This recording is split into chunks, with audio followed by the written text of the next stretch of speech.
Guys आज के वक्त में हर कोई फैशन फॉलो करना चाहता है और ऐसे ही फैशन में बहुत से ऐसे ट्रेंड्स भी आए हैं जो आज तक किसी को समझ नहीं आए और बहुत से अजीबोगरीब ट्रेंड्स आए बट कोई भी नुकसान पहुंचाने वाला नहीं आया।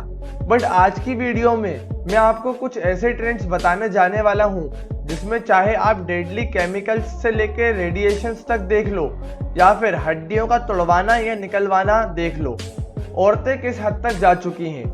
तो आज की वीडियो में दोस्तों मैं आपको बताने वाला हूँ 9 बहुत ही डेंजरस फैशन ट्रेंड्स जिसमें ना जाने कैसे बट औरतों ने हिस्सा लिया है।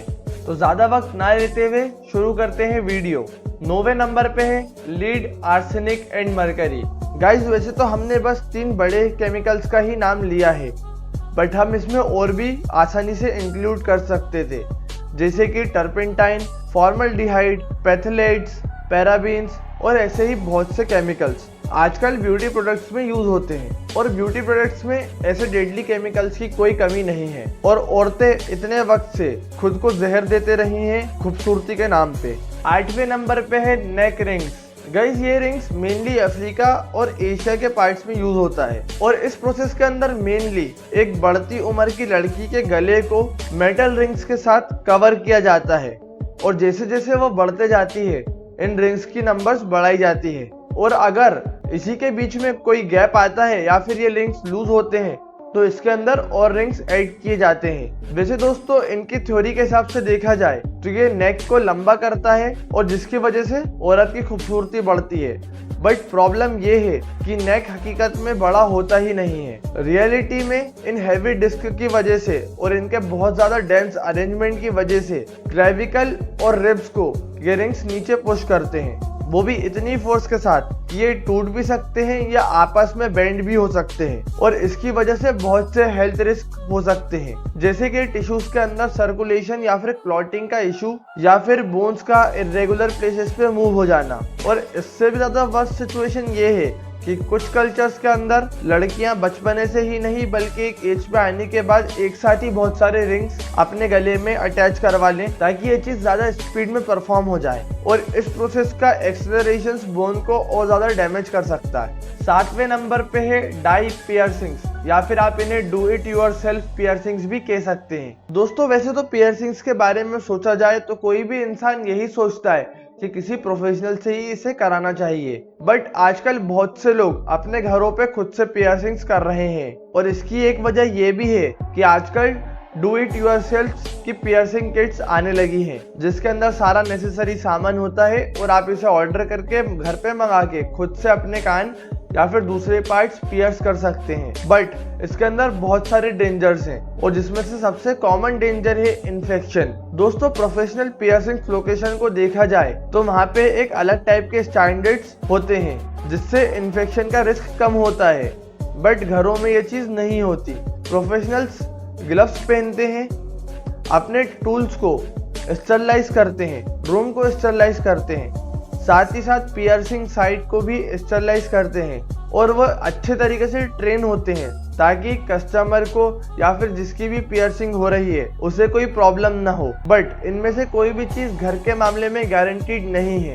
यहाँ आप ना तो ट्रेंड होते हैं ना तो आपके प्रोडक्ट्स स्टरलाइज होते हैं। 6वें नंबर पे है थोरेडिया। दोस्तों 1920s और 1930s में कुछ कंट्रीज में एक अजीबोगरीब फैशन का क्रेज बढ़ा जिसके अंदर रेडियो एक्टिव प्रोडक्ट्स यूज किए जाने लगे। साइंटिस्ट ने कुछ ऐसे रेडियो एक्टिव एलिमेंट्स डिस्कवर किए जो कि सिर्फ लोगों के लिए एक न्यू मटेरियल था जिसके अंदर एनर्जी थी और वो चमकते हुए दिखते थे। ऐसे ही थोरियम और रेडियम हर जगह फैल गया और ऐसे ही एक कॉस्मेटिक लाइन भी इंट्रोड्यूस की गई जिसका नाम था थोरेडिया, क्योंकि इसके अंदर थोरियम और रेडियम दोनों ही मिले हुए थे। इस कॉस्मेटिक लाइन के अंदर फेस क्रीम्स, लिपस्टिक्स, सोप्स और सॉफ्ट ड्रिंक्स तक मौजूद थी और इन्हें इस प्रकार से मार्केट किया गया कि ये कुछ ऐसे प्रोडक्ट्स हैं जिनके अंदर ऐसी मिस्टीरियस एनर्जेटिक प्रॉपर्टीज है जो कि कुछ भी क्योर कर सकती है, चाहे वो किसी भी प्रकार की परेशानी क्यों ना हो। अब ऑब्वियसली दोस्तों ये प्रोडक्ट्स कुछ खास वर्क नहीं किए, जिसकी वजह से औरतों की एक एंटायर जनरेशन में कैंसर का रेट बढ़ता देखा गया।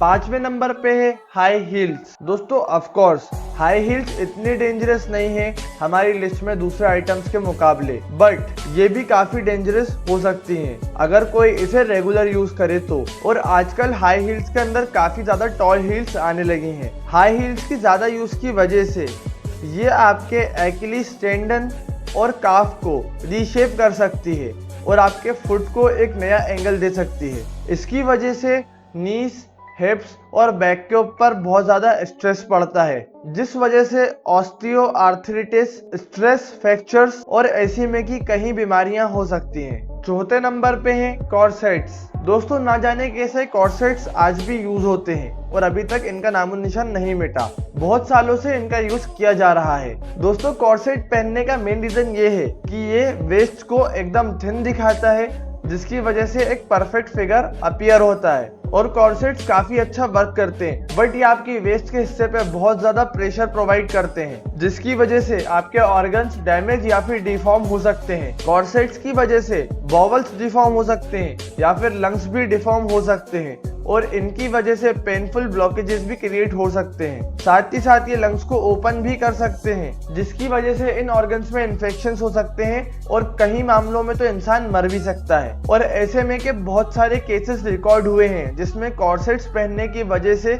लोग मारे गए, जिसमें से मेन रीजन है सफोकेशन।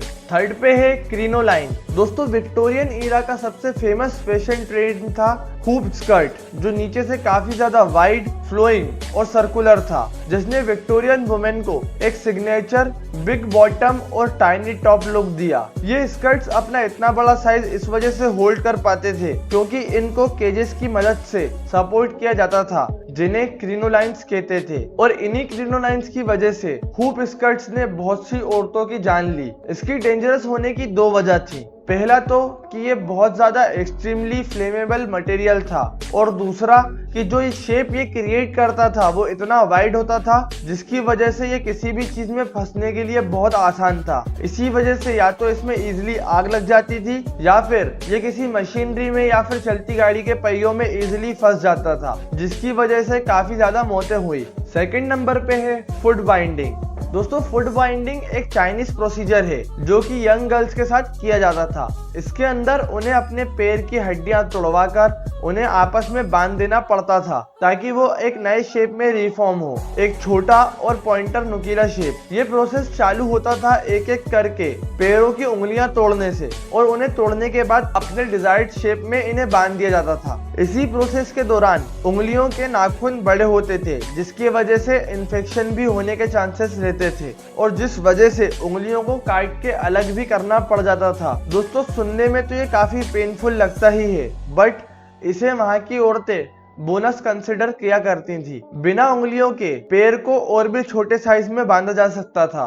और दोस्तों सुनने में ये काफी अनबिलीवेबल लग रहा होगा, बट ये प्रोसेस तकरीबन 1000 साल तक चली और इसकी पॉपुलैरिटी मेनली 1800s में थी, और उस वक्त चाइना की ऑलमोस्ट ज्यादातर औरतों के पैर इसी तरीके से दिखा करते थे। फर्स्ट पे है रिब रिमूवल। दोस्तों वैसे तो ये बहुत ही मुश्किल है यकीन करने के लिए, बट दुनिया में ऐसी औरतें भी हैं जो खूबसूरती के लिए अपनी हड्डियां निकलवाने को तैयार हैं, और इस पे ये यकीन करना और ज्यादा मुश्किल है। और हाँ दोस्तों, बाहर ऐसे लोग सही में हैं अभी हाल जिन्होंने अपने रिब्स के अंदर से 2, 4 या फिर 6 हड्डियां तक रिमूव करवाई हैं ताकि उनकी वेस्ट और ज्यादा पतली दिखे। और इसका मेन आइडिया ये है कि ये करवा के वो एक बारबी या फिर कोई कार्टून कैरेक्टर की तरह दिखाई दे। और इस प्रोसेस के अंदर मेनली एक सर्जरी करवानी पड़ती है, और दोस्तों मेनली इस सर्जरी का ये रिस्क है कि इसकी वजह से इन्फेक्शन या फिर इंटरनल ब्लीडिंग भी हो सकती है। दूसरा डेंजर ये है कि रिब्स के निकल जाने की वजह से